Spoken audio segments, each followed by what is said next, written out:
The year is 1896. Marie Curie is working in her lab with a new element, radium, and notices welts all over her hands. As it turns out, the element burns through her skin every time she touches it without causing any pain. Fascinated, she publishes a document describing the element's strange properties. Around the same time, a deadly skin condition called lupus vulgaris was killing people everywhere and spreading like wildfire. A group of scientists used radioactivity to treat the illness by burning the infected skin and won a Nobel Prize. News of the revelation traveled, and doctors everywhere found that tumors would shrink under the influence of radiation. The method wasn't foolproof though, and around 1904, side effects began to show. Some patients would get sick, and the treatment didn't work too well in internal cancers. Usage of radium went back down, and the idea was as good as forgotten. Big companies weren't deterred by science, though, and saw the opportunity to make money off the gullible. In 1908, the radium industry was born. Products with minuscule amounts of radium were advertised as cure-alls. Radium facial cream to remove your wrinkles, radium toothpaste to whiten your teeth, radium bath salts to cleanse your essence, radium makeup powder to make your skin glow, even radium tablets, supposed to better everything from depression to inflammation. Considering there was little to no radium in the products, they didn't harm the consumers. This is where Dr. Sabin von Sachaki took his chance. When the radium craze moved to the United States, he did too. While he was there, an inventor by the name of Henry Hammer learned that radium glowed and spent years creating a both simple and affordable formula for glow-in-the-dark paint. So naturally, in 1913, Sabin von Sachaki stole the idea and patented the radium paint Undark under his own name. By 1917, Sachaki was so heavily contaminated, he unknowingly caused false readings when measuring the purity of radium salts simply by being in the room. That same year, the United States Radium Corporation opened a factory in Orange, New Jersey, under the direction of Dr. Sabin von Sachaki. U.S. radium was one of a kind. It was very well paying at $80 a day and hired mostly women. Their best-selling products were wristwatches. The military bought hundreds in bulk for the soldiers, and everywhere else the watches went into style. The workers painted the arms of the watches. When covering such small areas, they were taught to put the brush between their lips and pull it out, forming a point at the end. At first, the brushes were cleaned before going into their mouths, but the company discontinued the practice because it wasted too much paint. The girls were assured that consuming the paint was harmless and would give them nothing but rosy cheeks. Many companies claimed they didn't know the dangers of radium. Many companies also had their chemists use tongs on radium as to never come into direct contact with it. On one hand, radium products were sold everywhere as medicines and cures, so how could it be bad? On the other hand, Pierre Curie said in a 1903 interview that he would, quote, not care to trust himself in a room with a kilo of pure radium, as it would doubtlessly destroy his eyesight and burn all the skin off his body and probably kill him, end quote. A few of the radium girls began to have health problems as early as 1918, but the USR talked doctors into writing problems off as other illnesses. They would often go as far as to blame it on syphilis in an attempt to ruin their reputations, scaring the other sick girls into silence. In 1920, workers began to resign from USR because of worsening health conditions. In 1921, the very founder of the factory, Sabin von Sachaki, jumped ship. One Molly Magia had to quit because she physically couldn't go to work anymore. Her gums bled like crazy and most of her teeth fell off on their own. Her body ached and soon she couldn't walk. One day, after months of deterioration, a dentist came to see her. He reached into her mouth and at the slightest pull of one of her teeth, the entire jaw came out. In December of 1922, Molly became the first to die.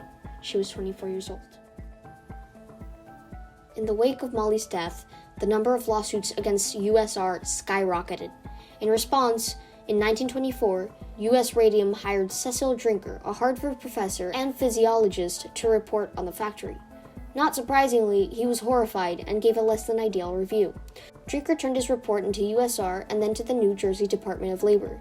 Except, the report NJDL received, and the one Drinker wrote, were quite different. One was negative but factual, and the other one was edited by US Radium before being turned in. A colleague of Drinker discovered the fraudulent report and sent it to him. Furious, Drinker published the real report in a scientific journal a few days later. By this point, many more people were sick or dying from exposure. One girl died because she shared a room with a former USR employee. US Radium was under severe attack, with very well-known and respected scientists publishing documented measures of radiation coming off the workers.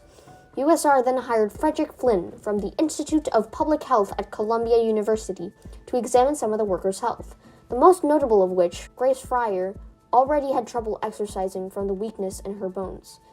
After a while of measurements, the doctor concluded her health was, quote, as good as his, and there was no need for anyone to worry. Everyone believed him, and the noise surrounding USR died down for a little bit.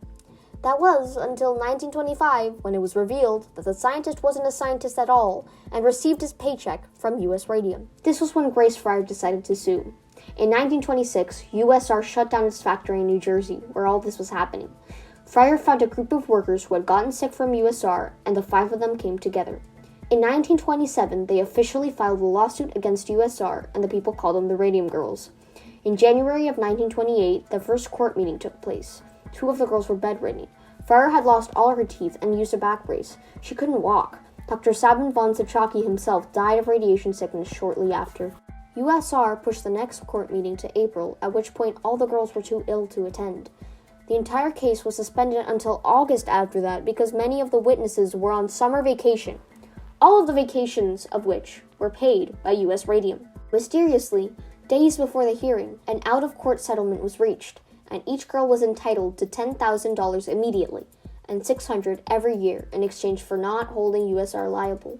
After this, one of USR's representatives released a statement saying, quote, "We unfortunately gave work to a great many people who were physically unfit to procure employment in other lines of industry. Cripples and persons similarly incapacitated were engaged. What was then considered an act of kindness on our part has since been turned against us."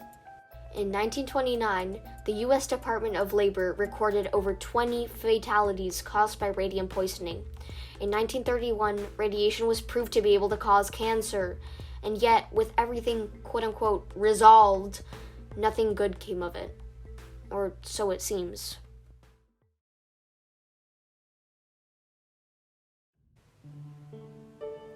Although not explicitly said, it was clear USR hired women to do their dirty work because they knew how hard it would be for a woman to have legal success or public support. Even though they found lawyers, even though they were obviously victims, even though the public supported the Radium Girls, they were just that, girls. And in an age where the man ruled, there was always going to be people doubting them and undermining their lethal injuries as over-exaggeration and dramatics, until the unthinkable happened. Workers who were part of almost every social minority came out of the shadows and called out their employers. Both legal and social issues with labor were recognized, and in some cases, the workers would win, getting changes in the system. Small ripples of rebellion, scenes where David won the battle against Goliath, sprouted all over the country. Places like the New Jersey Department of Environmental Protection opened everywhere, their aim being to protect both the planet and the employees from toxic or hazardous work conditions. Occupational disease labor law was established in 1949 when Congress passed a bill making it easier for workers to speak out. It's hard to believe it, but before the Radium Girls, power dynamics were extremely strong. Speaking out against someone in a powerful position was unheard of until the 1920s, when the Radium Girls did exactly that. They gave people in borderline abusive work situations the courage to stand up for themselves, because if a couple of young girls can do it when they're dying, everyone else can too.